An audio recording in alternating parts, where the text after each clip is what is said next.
Welcome everyone to the Pantheon. I am Ray. And I am Evy. And Evy, what are we watching this week?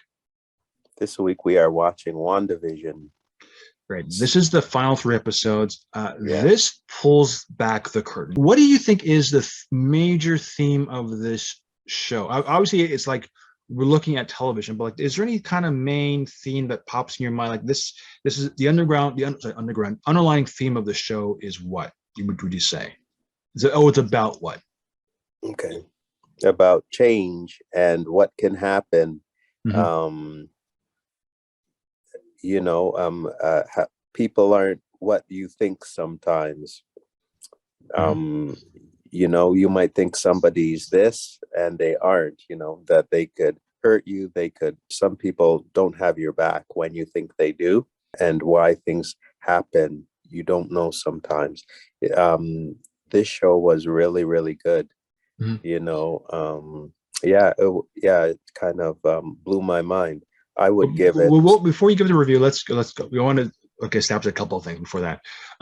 For me, I looked at the show. I thought the show was an extension of Grief. Like, to me, this was a show about Wanda's grief. In terms of, I'm not going to reveal anything, but like, right. It's a mystery box. But like, it's like the show was about, because the way we end the Endgame or come back from Endgame, there's a lot of grief she has to experience. So this was. As a session of Endgame, and also because I think when we watched Infinity War, I mean, we got a glimpse of it, but we never really explored Wanda and Vision's story, like whether it's Age of Ultron, whether it's Civil War.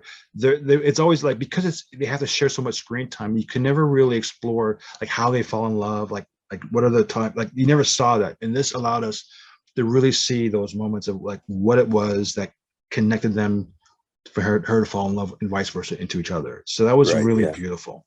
And life's short, and things can happen. So it's this is like, wow, special effects were good. Makes you want to see stuff more. Right. Okay, so now we're getting to the last half. Did you think, what do you think of the, there's typical things. What do you think of the fighting sequences, just how they wrap up the story? What do you think of those parts of the? Kind of makes you just go and think about more and how things can change. This is a really good series. Left me thinking that and about more and what goes on in life. Some people I spoke to didn't like they thought the fight sequences between the two Visions repetitive kind of thing, and wishy-washy. I didn't mind because it wasn't that long. It wasn't like Man of Steel crazy, Right. I had no idea where it was going, and if you had any theories going into this, you never got it right. People were. I started watching other podcasts after we did our reviews for this, and seeing what they were thinking, and it was like everyone was way off. And I'm kind of glad I didn't listen to anybody or heard any other people's opinions. I watched this for myself, and I was totally happy not getting any kind of like preconceived notions, because I kind of like going into this learning as I was going along and having fun with the ride, and not having any kind of control over what I was thinking or what I should be thinking. So I like the idea that I went into this really cold. How about you? It was very open. You never know what to think. And the Man of Steel, that was a good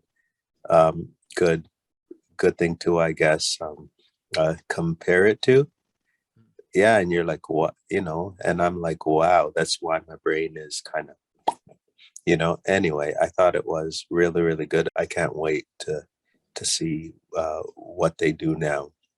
What would you want to see them to go into? I mean, because like the last episodes was very theatrical. Like they talk about the ship of Theseus. They talk about grievance. Like what I like about this one was like like for those who gone through grief, and they explained it as being, which I thought was very poetic and very beautiful, is that that grief is nothing more than the perseverance of love. Okay. That's what grief is. It's and it's true. I've never thought of it that way, and it's a beautiful thing. It's a very beautiful, articulate way of. It's another form of the perseverance of love. That's what grief is. And you're right. So because I mean I've everyone, not everyone, but like I've a lot of people experience loss and have trouble coping with that. But but the fact that to have love, what's the expression, to have love but not love at all kind of expression, that to have it is beautiful. And Ray, I that's thought, deep, man. so that's what I liked about the final episode. It's just the theological discussions that were brought up, and the real love and the idea of like what they experienced, and then he's died what 3 times so far, and every time he said, there's always a chance for them to say hello again, and it's just those dialogues and moments that we would never get in the movies. We were able to explore, and actually it earned its place in the show. So I really did like the show. So in terms of what to expect, what would you want to see? You said you want to see a second season. What would you like to see in season 2 if it happens? What do people do who want love, and what should happen when people get love or even don't get love, and how they experience both things. It's like, see what happens next. The one thing I will say before we go is, like, I love the idea that they make the name Scarlet Witch, because she's always been known as Wanda. She's never been addressed as a Scarlet Witch. And and in the comic books, it's easy to discard the name. It means nothing to you, but they make it mean something in this movie. They give it a history. They give it.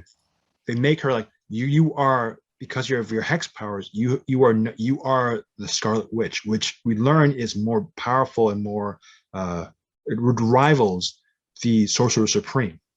It's actually said to you that this is a serious thing. And if you follow recent comic book lore, in terms of the Phoenix that comes down, like the Dark Phoenix, Scarlet Witch's powers can harm or disrupt the Phoenix. It's powerful, more powerful than the Phoenix, in terms of like power sets. So that's impressive. And of course, it's birthed from the Infinity Stone. So like where based on the MCU's perspective on it. So there's a lot of cool things that maybe that's how I'm looking at it. It's kind of different, but like I just thought it was really interesting how they look at history, as well as just giving you like a really strong perspective on what we're watching. Okay, so that's it. Okay, we'll end it off. I know you're getting tired. Okay, so with that, good. Okay, so you can, our website, you can catch us at www.pantheonofm.com. It has my monthly blog. It has our Instagrams and Twitter accounts. All that stuff. We had Kevin Smith in Toronto this summer, opening one of his stores, movie stores. So I went down there, and I'll post a picture of the memorabilia stuff on our Instagram page very soon. Right. But it's we'll take a look. I hope you like it. I'm Evy, and this is Ray. Peace out.